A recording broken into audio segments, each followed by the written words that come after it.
男人留了一头长发，用胶带死死缠住下体，还服用大量雌性激素，只为让那里能更小一些，这样就能随意进出女更衣室，和女孩们在水中嬉戏，甚至连女澡堂都能混在其中。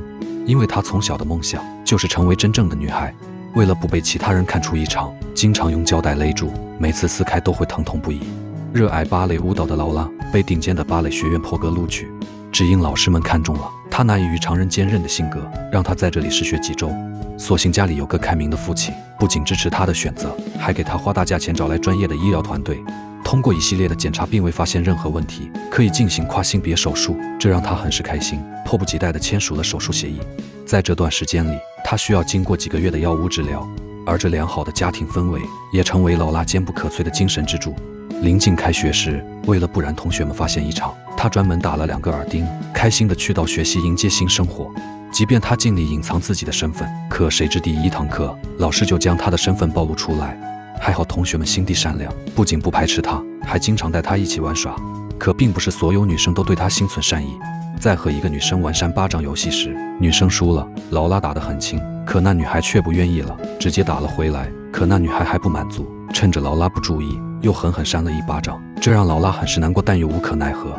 而她的舞蹈生涯也不顺利，由于男性特征比较显眼，她每次练舞时都用胶带死死缠住，导致她一整天不敢喝水，只能在课程结束后冲进厕所，忍着剧痛撕开束缚，大口大口地喝着自来水，每天过着战战兢兢的生活。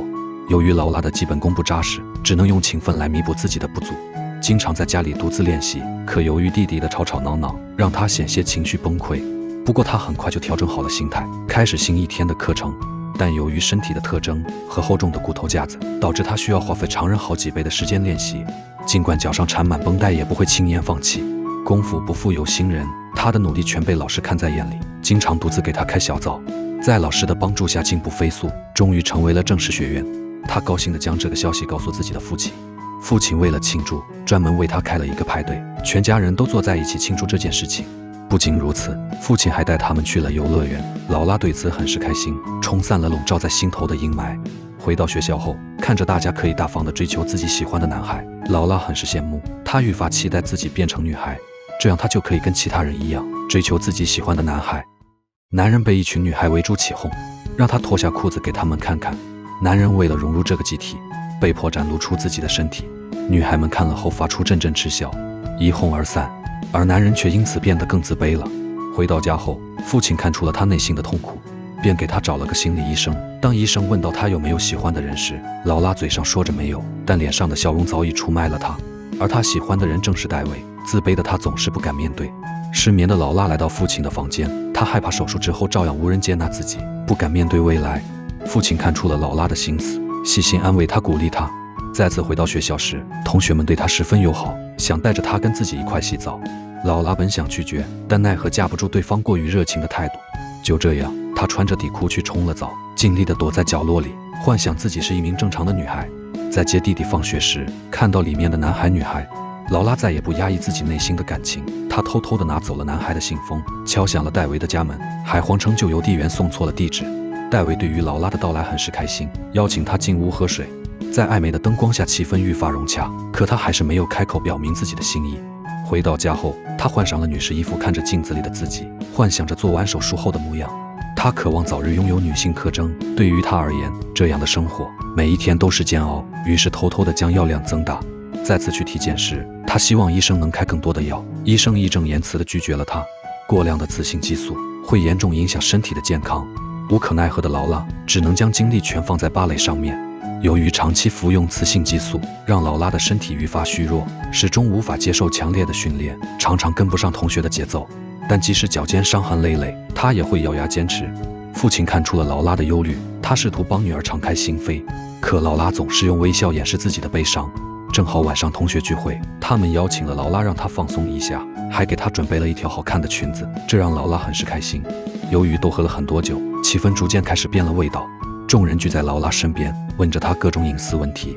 更过分的是怂恿她脱掉裤子。在众人的胁迫下，劳拉妥协了，无奈地脱下了裤子。等待她的则是众人鄙夷的眼神，这无疑给了劳拉当头一棒。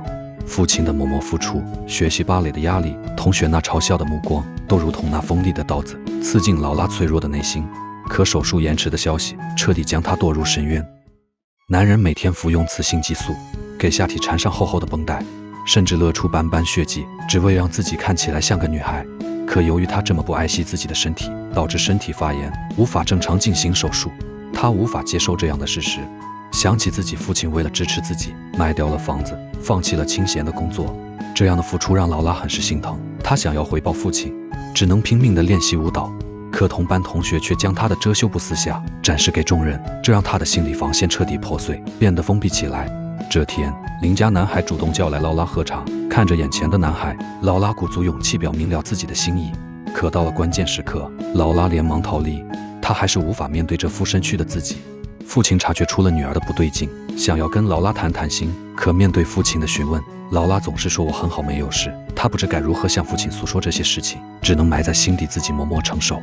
不久后，学院要举行演出，劳拉决定将这次演出当作自己人生的蜕变。为了完成自我救赎，劳拉比之前更加拼命，无数次受伤的脚趾，日日夜夜的刻苦训练，只为了换一次上台的机会。尽管体力透支，她也咬牙坚持。可犹豫过拼命晕倒在地，再次醒来时，她已回到了家中，还指责父亲为何没有叫醒她。父亲不想再看到孩子如此拼命，就将她反锁在家里。他翻遍所有口袋也没有找到钥匙，他气愤地质问父亲，两人也因此发生了激烈的争吵。再次来到医院检查时，却被告知因为身体原因无法继续跳舞，也无法进行手术。一连串的打击让劳拉一言不发。公演时，她跟随父亲来到现场，看着昔日的同学在台上翩翩起舞，而自己只能远远看着。想要成为女孩却再三推迟，舞台也与自己擦肩而过。劳拉的2个梦想相继破灭，这让她内心生出了一个可怕的想法。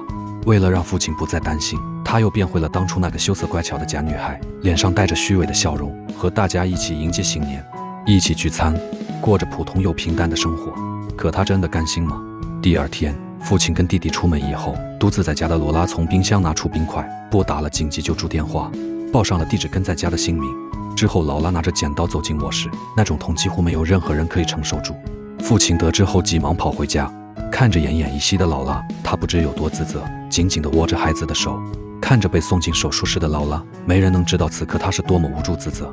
好在抢救及时，劳拉没有大碍。她看着为了自己如此憔悴的父亲，脸上露出释然的微笑。几个月后，你能从他轻轻上扬的嘴角和微微昂起的头颅间，感受到一份经历风雨之后的洒脱和自信。